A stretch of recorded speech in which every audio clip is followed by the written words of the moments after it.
अस्सलामुअलैकुम। एक बार फिर से इस्तकबाल है आपके अपने ही यूट्यूब चैनल एच ऑनलाइन पर।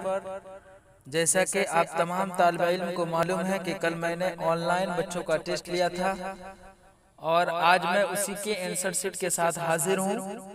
और मैं आपको बता दूं, इस टेस्ट में कुल 30 बच्चों ने हिस्सा लिया और अल्हम्दुलिल्लाह सबों ने बहुत अच्छी कोशिश भी की है। तो मैं जब आप लोगों को आंसर बता रहा हूं तो आप लोग मिला ले, उसके बाद कमेंट में ज़रूर बताएं कि आपने कितना सही किया है। हालांकि मैंने कॉपी तो चेक कर ली है, लेकिन फिर भी आप लोगों को बताना है कि आपने कितना सही किया। तो चलिए वीडियो शुरू करते हैं। आज का हमारा पहला सवाल है। सवाल नंबर 1। खाक साराने जहां रा बाहकारत मनगर, तू चेदानी के दरी गर्द सवारे बाशद। फारसी के इस शेर से कौन सा सबक शुरू होता है? तो मैं आपको बता दूं, जब आप अपने किताब में जाएंगे तो सबसे पहले जब आप सबक खोलेंगे तो यही शेर मिलेगा। खाक कहते हैं मिट्टी को, खाक साराने जहां कहते हैं दुनिया को, रा के माने को और बा हकारत यानी हकारत के नजर से, गिरी हुई नजर से यानी नीची नजर से, माँ के माने नहीं। उसके बाद है तू चेदानी के दरी गर्द सवारे बाशद। तू के माने तू, चे के माने क्या, दानी। दानी दानिशदर मस्दर से आया है, जिसे जानना के लिए इस्तेमाल करते हैं। दरी, दरी असल में दर ई है, तो दर के माने में और ई के माने इसमें। तो आखिर इसका मतलब यह हुआ कि दुनिया के खाकसारों को हकारत के नजर से न देख, तुझे क्या पता इस गुब्बार में कोई सवार होगा। तो यह मिट्टी का तेल जो है उससे लिया गया है। तो इसका सही जवाब है ऑप्शन अलिफ, मिट्टी का तेल। सवाल नंबर 2। अहमद जमाल पाशा रोजनामा कौमी आवाज के शोबे वारदात से कब तक वाबस्ता रहे? तो अहमद जमाल पाशा 1961 में रोजनामा कौमी आवाज के शोबे वारदात से वाबस्ता हुए और जुलाई 1976 तक वाबस्ता रहे। कब तक? 1976 तक। तो इसका सही जवाब है ऑप्शन दार 1976। सवाल नंबर 3। शजाअत हुसैन ने किस अहाते में मकान खरीदा? अच्छा, शजाअत हुसैन कौन थे? तो शजाअत हुसैन अहमद जमाल पाशा के वालिद मोहतरम थे और वे 1940 ईस्वी में इलाहाबाद से लखनऊ चले आए और अमीनाबाद के कच्चे अहाते में मकान खरीदा। और उस मकान का नाम क्या रखा? सरवरी मंजिल। किसी ने पूछ दिया कि अगर शजाअत हुसैन ने जो अमीनाबाद में मकान खरीदा उसका क्या नाम था, तो उसका नाम सरवरी मंजिल था। तो इसका सही जवाब है ऑप्शन जीम, अमीनाबाद के कच्चा अहाता में। सवाल नंबर 4। फरहतुल्लाह बेग के मजमुआ मज़ामीन फरहत के नाम से कितने जिल्दों में शाये हुआ? तो फरहतुल्लाह बेग के मजमुआ मज़ामीन फरहत के नाम से 7 जिल्दों में शाये हुआ और उनकी दीगर किताबों में इंशा, दीवान यकीन, दीवान नज़ीर, मेरी दास्तान और मेरी शायरी, ये सब बहुत ही अहम किताब है और इसे याद भी कर लें आप लोग, क्योंकि इम्तिहान में अक्सर इस तरह का सवाल पूछ देता है। सवाल नंबर 5। नज़ीर अहमद का ताल्लुक किस सिन्फ से है? यहाँ अक्सर बच्चे कंफ्यूज हो जाते हैं और मैं भी इससे पहले कंफ्यूज हो गया था। तो मैं आपको बता दूं, नज़ीर अहमद का ताल्लुक नाविल से है। अच्छा, याद नहीं होता है तो कैसे याद करें? नज़ीर, नज़ीर में नून से शुरू होता है नज़ीर, उसी तरह नाविल भी नून से है। तो इस तरह आप लोग याद करें, नज़ीर अहमद का ताल्लुक नाविल से है, जबकि मिर्जा फरहतुल्लाह बेग का ताल्लुक खाका से है। तो बस इसे याद करने का यही तरीका है कि नून से नज़ीर और नून से नाविल, इस तरह याद कर ले, बहुत आसान है। सवाल नंबर 6। वजीर आगा के किसी एक तनकीदी मज़ामीन का नाम लिखे। तो मैं आपको बता दूं, वजीर आगा के तनकीदी मज़ामीन में नए तनाजुर और मानी और तनाजुर और तनकीदी एहतिसाब, यह सब वजीर आगा के मशहूर तनकीदी मज़ामीन हैं। तो इसका सही जवाब है ऑप्शन बे, तनकीद और एहतिसाब। सवाल नंबर 7, अहमद जमाल पाशा को गालिब एकेडमी ने सागर सूरी गालिब अवार्ड से कब नवाजा? तो मैं आपको बता दूं, अहमद जमाल पाशा कुल वक्ती अदीब थे और तंज़ो ज़राफ़त उनका खास मैदान था, जिसका इतराफ़ करते हुए गालिब एकेडमी ने 1986 में सागर सूरी गालिब अवार्ड से नवाजा। तो इसका सही जवाब है ऑप्शन जी 1986। सवाल नंबर 8, गदर के वाक़यात को अफसानों और नावलों की शक्ल में किसने पेश किया? यानी 1857 के जो वाक़यात हुए थे उन्हें अफसानों और नावलों की शक्ल में किसने पेश किया? तो वह ख्वाजा हसन नज़ामी थे, जिन्होंने 1857 के वाक़यात को अफसानों और नावलों की शक्ल में पेश किया था। और दरअसल इन्होंने 1857 के गदर के वाक़यात को अपनी आंखों से तो नहीं देखा था, लेकिन उन्होंने उसको सुना था और उसको अफसानों और नावलों की शक्ल में पेश किया। तो इसका सही जवाब है ऑप्शन दाल, ख्वाजा हसन नज़ामी। सवाल नंबर 9, मिट्टी के तेल से कौन सा तेल मुकाबला नहीं कर सकता है? तो आपके सबक मिट्टी का तेल, जिसके राइटर हैं ख्वाजा हसन नज़ामी, उनके मुताबिक मिट्टी के तेल की खूबी और अफादियत इस कदर है कि चमेली और मोतिया के तेल उसका मुकाबला नहीं कर सकते। तो इसमें चमेली और मोतिया दोनों होगा, इसलिए इसका सही जवाब है ऑप्शन जी दोनों। सवाल नंबर 10, मिर्जा फरहतुल्लाह बेग की दूसरी बीवी पहली बीवी की कौन थी? तो मैं आपको बता दूं, मिर्जा फरहतुल्लाह बेग 2 शादी किए थे। पहली शादी अगस्त 1908 में उनके चचा साजिद बेग की लड़की नसीमा सुल्ताना से हुई थी। अगर पूछ दे मिर्जा फरहतुल्लाह बेग के ससुर का क्या नाम था, तो साजिद बेग, और ये भी पूछ दे मिर्जा फरहतुल्लाह बेग के चचा का क्या नाम था, तो वही जवाब होगा साजिद बेग, क्योंकि उनकी लड़की नसीमा सुल्ताना से पहली शादी हुई थी। लेकिन कुछ दिनों के बाद उनकी पहली बीवी इंतकाल कर गई। उसके बाद दूसरी शादी पहली बीवी की बहन हमीदा सुल्ताना से हुई। तो इससे क्या पता चलता है? यही कि मिर्जा फरहतुल्लाह बेग की दूसरी बीवी पहली बीवी की अपनी बहन थी। तो इसका सही जवाब है ऑप्शन जी अपनी बहन। सवाल नंबर 11, ख्वाजा हसन नज़ामी की शादी कितनी साल की उम्र में हुई? तो मैं आपको बता दूं, ख्वाजा हसन नज़ामी भी 2 शादी किए थे और पहली शादी 18 साल की उम्र में अपने चचा के ही लड़की मिर्जा फरहतुल्लाह बेग ने भी अपने चचा के ही लड़की से शादी की थी। और यहाँ ख्वाजा हसन नज़ामी ने भी अपने चचा के ही लड़की सैयदा हबीब बानो से, किससे? सैयदा हबीब बानो से शादी की थी। लेकिन कुछ दिनों के बाद ख्वाजा हसन नज़ामी की पहली बीवी इंतकाल कर गई, तो फिर दूसरी शादी सैयदा महमूदा ख्वाजा बानो से हुई। तो ख्वाजा हसन नज़ामी की शादी 18 साल की उम्र में सैयदा हबीब बानो से हुई थी, जो ख्वाजा हसन नज़ामी के चचा की लड़की थी। तो इसका सही जवाब है ऑप्शन जी 18 साल। सवाल नंबर 12, हजरत निज़ामुद्दीन औलिया की रूहानी तरबियत में किनका अहम हिस्सा था? तो हजरत निज़ामुद्दीन औलिया की रूहानी तरबियत में सैयद बदरुद्दीन इसहाक का अहम हिस्सा था। अच्छा, अब सैयद बदरुद्दीन इसहाक थे कौन? तो मैं आपको बता दूं, मिट्टी का तेल जिसके लिखने वाले ख्वाजा हसन नज़ामी हैं, वह बदरुद्दीन इसहाक के औलाद में से है। और इतना ही नहीं, सैयद बदरुद्दीन इसहाक हजरत बाबा फरीदुद्दीन मसूद गंज शकर के मुमताज खलीफा, दामाद और खादिम खास थे।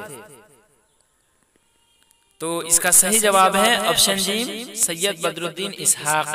सवाल नंबर 13, फरहतुल्लाह बेग के साथ मदरसा में कौन थे? तो मिर्जा फरहतुल्लाह बेग के साथ उनके दोस्त थे जिसका नाम मियादानी था, और मियादानी जो है वह मिर्जा फरहतुल्लाह बेग के साथ पढ़ने के लिए जाया करते थे। सवाल नंबर 14, लफ्ज़ नेहार किन 2 ज़बानों में इस्तेमाल होता है? तो मैं आपको बता दूं, जहां तक लफ्ज़ नेहार की बात है तो उर्दू में इस्तेमाल होता है और फारसी में इस्तेमाल होता है। तो इसका सही जवाब है ऑप्शन दाल, उर्दू और फारसी। अच्छा, कहते भी है ना निहार मुंह यानी बासी मुंह। सवाल नंबर 15, अरबी में नाश्ता को क्या कहते हैं? तो अरबी में नाश्ता को फतूर कहते हैं और इसी से मुसलमानों का इफ्तार निकला है, जिसे इफ्तारी कहते हैं। तो फतूर यानी रोजा की भूख को तोड़ना। सवाल नंबर 16, अहमद जमाल पाशा इंटर कब और कहां से किया? तो अहमद जमाल पाशा 1953 में क्रिश्चियन कॉलेज से इंटर किया। तो इसका सही जवाब है ऑप्शन बे, 1953 क्रिश्चियन कॉलेज। सवाल नंबर 17, इंशाइया कैसी सिन्फ है? तो इंशाइया नसरी सिन्फ है। सवाल नंबर 18, वजीर आगा का ताल्लुक किस सिन्फ से है? तो वजीर आगा का ताल्लुक इंशाइया से है। तो इसका सही जवाब है ऑप्शन अलिफ, इंशाइया। सवाल नंबर 19, बाज पुराने लफ्जों की नई तहकीक किसका मजमून है?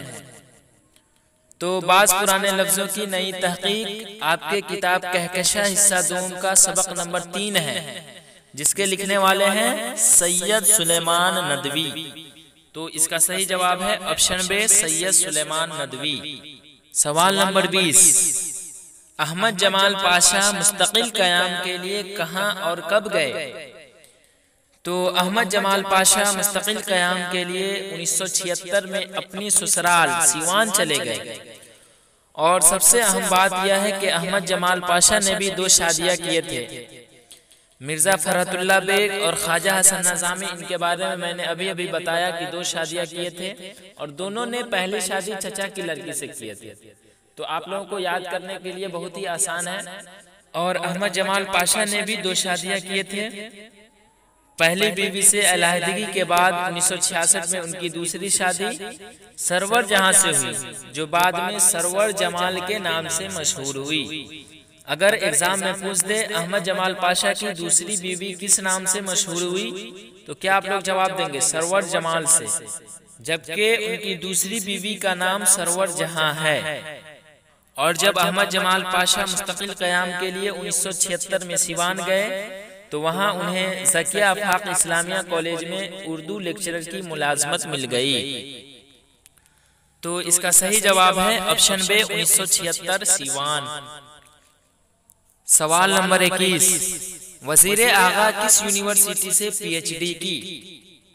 तो मैं आपको बता दूं, वजीर आगा पंजाब यूनिवर्सिटी से, किस यूनिवर्सिटी से? पंजाब यूनिवर्सिटी से उर्दू अदब में तंज़ो मज़ाह के मौजू पर पीएचडी की।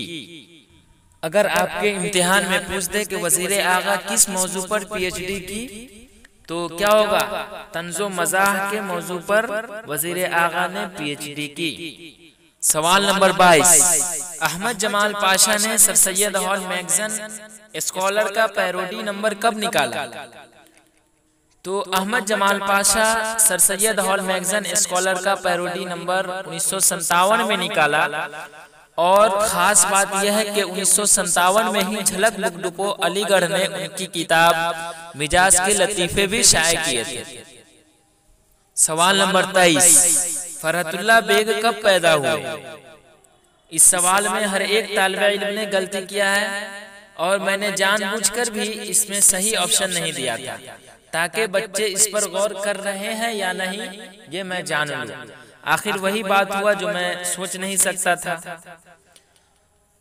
तो खैर, आप लोगों ने गलती की, कोई बात नहीं है, लेकिन अब से आप लोग गौर से सुने और एग्जाम में अगर आ जाए तो कंफ्यूज नहीं करेंगे। मैं आप लोगों को बता दूं, कुछ लोगों के मुताबिक मिर्जा फरहतुल्लाह बेग सितंबर 1883 में पैदा हुए, और ये मैं सीधे ऐसे ही नहीं बोल रहा हूँ, आपके किताब में ये बात लिखी है।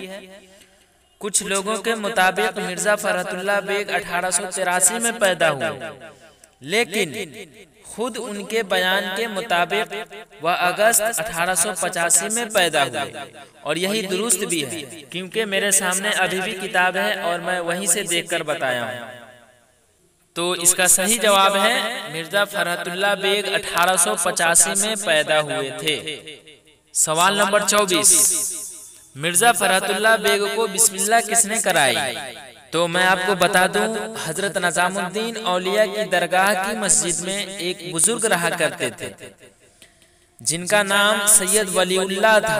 उन्होंने ही मिर्जा फरहतुल्लाह बेग को बिस्मिल्लाह कराई थी। तो इसका सही जवाब है ऑप्शन अलिफ, सैयद वलीउल्लाह। सवाल नंबर 25, नजीर अहमद की कहानी सबक किसने लिखा है? तो नजीर अहमद की कहानी सबक मिर्जा फरहतुल्लाह बेग ने लिखा है। तो इसका सही जवाब है ऑप्शन जी, मिर्जा फरहतुल्लाह बेग। सवाल नंबर 26, ख्वाजा हसन नज़ामी अपनी कब्र कितने साल पहले ही तैयार करा ली थी? तो मैं आपको बता दूं, ख्वाजा हसन नज़ामी ने अपनी कब्र बस्ती हजरत निजामुद्दीन औलिया में 50 बरस कब्ल ही तैयार करा ली थी। कितने बरस कब्ल? 50 बरस कब्ल ही तैयार करा ली थी। और 31 जुलाई 1955 को वह इंतकाल कर गए और उसी में दफन हुए। सवाल नंबर 27, अहमद जमाल पाशा की वफात कब हुई? तो अहमद जमाल पाशा की वफात पटना में 28 सितंबर 1987 को दौरान मुलाजमत ही दिल का दौरा पड़ने से हो गया और 29 सितंबर 1987 को तिलहट्टा, ये सिवान में एक जगह का नाम है, वहीं उनका तदफीन अमल में आई। सवाल नंबर 28, जिसमें शेरो अदब की तफहीम और ताबीरो तशरीह की जाए उसको हम किस तरह का मजमून कहते हैं? तो मैं आपको बता दूं, जिसमें शेरो अदब की तफहीम और ताबीरो तशरीह की जाए, यानी जो हम इसमें तफसीरा कर रहे होते हैं किसी की तहरीर की कि वह क्या लिखा है या तशरीह कर रहे होते हैं, तो उन्हें हम तनकीदी मजमून कहते हैं। तो इसका सही जवाब है ऑप्शन बी। सवाल नंबर 29, वजीर आगा का ताल्लुक किस मुल्क से है? तो वजीर आगा का ताल्लुक पाकिस्तान से है और मैं आपको बता दूं, वजीर आगा 1922 में यानी आज से 98 साल पहले मौजूदा पाकिस्तान के सरगोदा के वजीर कोट इलाका में पैदा हुए। सवाल नंबर 30, मजमून आखिरी वक्त कब शाये हुआ? तो मजमून आखिरी वक्त 1902 में शाये हुआ था।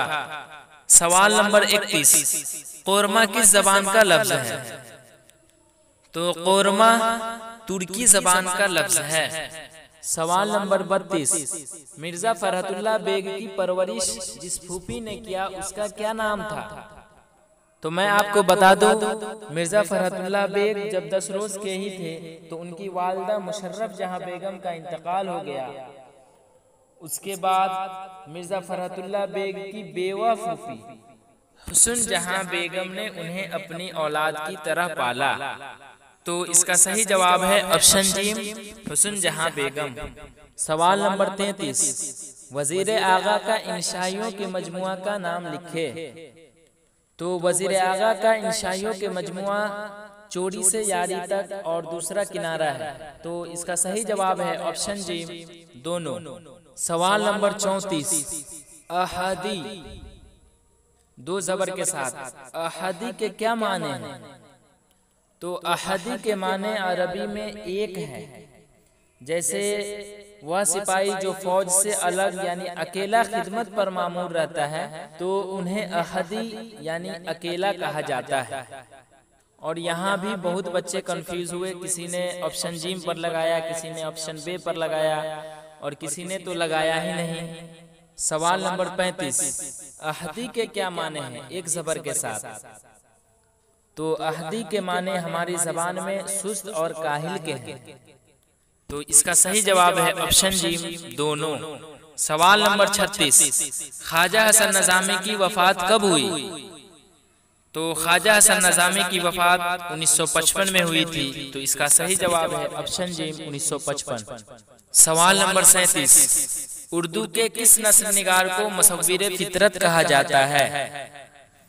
तो ख्वाजा हसन नज़ामी को मुसव्विर फितरत कहा जाता है। तो इसका सही जवाब है ऑप्शन दाल, ख्वाजा हसन नज़ामी। सवाल नंबर 38, मिर्जा फरहतुल्लाह बेग कुरान किससे पढ़ा? तो यहाँ पर भी बच्चे बहुत कंफ्यूज होते हैं, क्योंकि मिर्जा फरहतुल्लाह बेग बिस्मिल्लाह किसी और से पढ़ा और कुरान किसी और से। तो मैं पहले भी बता दिया था कि हजरत निजामुद्दीन औलिया में एक बुजुर्ग रहा करते थे जिनका नाम सैयद वलीउल्लाह था। उन्होंने बिस्मिल्लाह कराई थी और मौलवी कमरुद्दीन ने मिर्जा फरहतुल्लाह बेग को कुरान शरीफ पढ़ाया था। अच्छा, अब हम इसे कैसे याद करें? तो आप इस तरह से याद करेंगे, मिर्जा फरहतुल्लाह बेग कुरान काफ से है और कमरुद्दीन भी काफ से है, तो कुरान जिसने पढ़ाया उसका भी नाम काफ से ही था। इस तरह आप लोग याद कर लें। सवाल नंबर 39, मिर्जा फरहतुल्लाह बेग का इंतकाल कब हुआ? तो मिर्जा फरहतुल्लाह बेग का इंतकाल 27 अप्रैल 1947 को हुआ था। सवाल नंबर 40, ख्वाजा हसन नज़ामी को ख्वाजा हसन नज़ामी नाम किसने दिया? तो मैं आपको बता दूं, ख्वाजा हसन नज़ामी के वालिदैन ने उनका नाम कासिम अली रखा, जबकि उनके मामू जान ने अली हसन नाम रखा और ख्वाजा हसन नज़ामी नाम अल्लामा इकबाल ने दिया था। सवाल नंबर 41, सैयद सुलेमान नदवी दरभंगा के किस मारूफ इदारे से तालीम हासिल की? तो सैयद सुलेमान नदवी इब्तिदाई तालीम आसपास के बस्तियों से हासिल किए। उसके बाद आगे की तालीम के लिए पहले फुलवारी शरीफ गए, उसके बाद फिर मदरसा इमदादिया दरभंगा में दाखिल हुए। तो इसका सही जवाब है ऑप्शन दाल, मदरसा इमदादिया। सवाल नंबर 42, सिपारे दिल किसकी तसनीफ है? तो सिपारे दिल ख्वाजा हसन नज़ामी की तसनीफ है और ये आपके किताब कहकशा में पेज नंबर 10 में नीचे से एक लाइन ऊपर है। सवाल नंबर 43, रहमत आलम किसकी तसनीफ है? तो रहमत आलम सैयद सुलेमान नदवी की तसनीफ है और उनकी मशहूर किताब में अरबों की जहाजरानी, सीरत आयशा, खय्याम, ये सब उनकी मशहूर किताबें हैं। सवाल नंबर 44, हिजरत क्या है? तो हिजरत इंशाइया है, तो इसका सही जवाब है ऑप्शन जीम। सवाल नंबर 45, दर्जे झैल में इंशाइया निगार कौन है? तो इसका सही जवाब है ऑप्शन बे, वजीर आगा। और वजीर आगा सिर्फ इंशाइया निगार ही नहीं थे, बल्कि एक साथ नक्काद, शायर और इंशाइया निगार थे। अब यहाँ से 15 सवालात कवायद से हैं, तो चलिए उसको भी हल कर लेते हैं। सुल्तान की जमा क्या होगी? तो सुल्तान की जमा सलातीन है। कुछ लोगों ने सल्तानिया भी बताया, कुछ लोगों ने सलातून भी। तो आप लोग गौर से सुन लें, सुल्तान की जमा सलातीन है। सवाल नंबर 47, मकतब क्या है? तो आप लोगों को मालूम भी होगा, जिससे मकाम या वक्त का पता चले उसे हम इसमें ज़र्फ कहते हैं। तो इसका सही जवाब है ऑप्शन बे, इसमें ज़र्फ। सवाल नंबर 48, यूं ही गर रोता रहा गालिब तो अहले जहां, इसमें गालिब क्या है? तो ये तो बहुत आसान सवाल है, इसका सही जवाब है ऑप्शन जी, तखल्लुस। सवाल नंबर 49, जैद कहानी पढ़ रहा है, इस जुमले में जैद क्या है?